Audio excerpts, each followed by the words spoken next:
তা আমি নিজের জন্য যেটা পছন্দ করি না, আরেকজনের জন্য আমি তো সেটা পছন্দ করি না। জামায়াত ইসলামী কোনো রাজনৈতিক দলকে নিষিদ্ধের পক্ষে নয় বলে জানিয়েছেন দলটির সেক্রেটারি জেনারেল অধ্যাপক মিয়া গোলাম পরোয়ার। আমাদের উপর যে জুলুম করা হয়েছিল, সরকার অন্যায়ভাবে করেছিল, তা আমি নিজের জন্য যেটা পছন্দ করি না, আরেকজনের জন্য আমি তো সেটা পছন্দ করি না। তিনি বলেন 5 আগস্টের 4 দিন আগে জামায়াতকে নিষিদ্ধ করা হয়েছিল, কিন্তু তারপর 4 দিনও টিকতে পারেনি আওয়ামী লীগ সরকার। জনরোষে পড়ে দেশ ছাড়তে বাধ্য হন শেখ হাসিনা। তার বিচার জনগণই করবে। তারা নির্বাচনে আসতে পারবে কিনা সেটি জনগণ ঠিক করবে। তবে কোনো দলকে নিষিদ্ধের পক্ষে নয় জামায়াত। তারা ভোটে আসবে কিনা পিপল উইল ডিসাইড, জনগণ সিদ্ধান্ত গ্রহণ করবে। তিনি জানিয়েছেন আইনি প্রক্রিয়ায় শেখ হাসিনাকে বিচারের আওতায় এনে শাস্তি কার্যকর করা হবে। আজ শুক্রবার বিকেলে মেহেরপুরে জামায়াতের কর্মী সম্মেলনের প্রধান অতিথির বক্তব্যে তিনি এই কথা বলেন।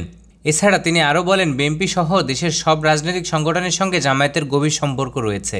ইসলামী আন্দোলনের দলগুলো সহ সব দলের সঙ্গে সংলাপ চলছে।